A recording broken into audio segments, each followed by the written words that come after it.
What's up, guys? I just saw Ari Aster's new movie, Beau is Afraid, starring Joaquin Phoenix. And this movie has a 3 hour runtime. The reviews have been coming out all week, and a lot of people call it exhausting. There's always a conversation with these 3 hour movies. Is the runtime earned?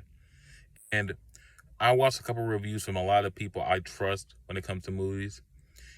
And some of them said they don't know if the runtime was deserved. In my opinion, from my viewing, from what I saw of it, I feel like it was very much deserved.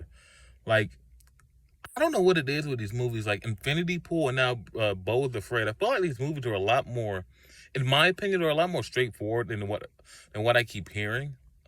Like, it's a lot, yeah, there's a lot of like symbolism, there's a lot of themes with it, but I feel like it was all still very straightforward. I just judge a movie based off the logic that it uses. I don't judge it off our logic or logic of anything else, or logic of other horror movies. And this is kind of a horror movie, but I feel like this is more of a dark comedy. Like, I don't judge movies based off our own logic. I judge them based off the logic that the movie uses itself. And I feel like the logic that Beau is Afraid uses and how it's presented to us, I feel like it's still very straightforward, and it comes back to Beau's life and his backstory and his relationship with his mom and all these things that make him who he is. Yeah, is he a little one note? Yeah. Does he respond to things pretty much the same way all the fucking time? Yeah. He's like, there's not a time in this movie where I think, oh, he's gonna do this. Watch, he's gonna do this. Yeah, do this. There's not like a, yeah, you fucking did that. He finally did it moment. Like, there is one. But even all the way at the end of the movie, and you know what it is, and at least the end of the movie. But even that's a drawback to a conversation he has at the beginning of the movie with his therapist. Like, one thing can be true at the same time. That's still a callback to something they already had kind of set up in the beginning of the movie. So it's like, I don't feel like Beau ever does anything unexpected. I feel like he reacts the way not only you would expect his character to react, but the way a lot of normal people react. I feel like he reacts that way. I feel like Beau, even though he's a fucking loser, and this movie is about a fucking loser, he still reacts in a very normal way, you know? If we were going to use the real world logic and not the logic of the world, he still reacts in a very logical way, you know?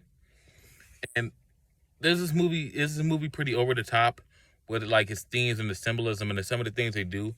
Yeah, but like the only thing that really stood out to me is very over the fucking top. It's like where Beau lives at. Like that little like Skid Row type shit, like highly fucking stylized Skid Row. That was like the only shit that was like threw me off, to be honest. At no point I feel like this movie was boring. There's a whole sequence here where he goes to the woods and he meets his people, and it's like meets his like little fucking traveling circus into like a 10-15 minute story. And I'm watching the movie on a Saturday, and the 12 p.m. So my showing started at 12 p.m. I knew there was going to be a thunderstorm today. It started pouring down, and it was pouring the hardest during that story. Oh my God. Let me tell you, that story with the rain mixing, that was such a fucking vibe. Oh my God. I love when shit like that happens, you know? Like you're when I'm watching a movie and something that's out of control of the movie happens around you, and it kind of like adds on to the experience. That was so awesome. Yeah, I feel like this runtime was earned. It moved from plot to plot to plot, in my opinion. It was moving along nicely. If there was like one scene where I feel like it was like kind of dragged, or was like the worst scene in general, there's a scene, third act, Beau and a girl that he meets when he's younger. I feel like that might have been the worst scene. Even the stuff where he goes to that doctor's, like even that shit was awesome. Like in the daughter, most people probably know she plays young Beth on Yellowstone. She was awesome. All this stuff was awesome, trippy.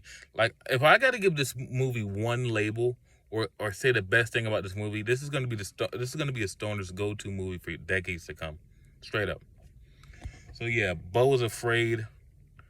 If I give it a score, I'll probably give it an 8 out of 10, because do I feel like it drags a lot? No, but I feel like there's a couple scenes where you can pinpoint where it like drags, it gets a little dull, but not boring, but just a little dull.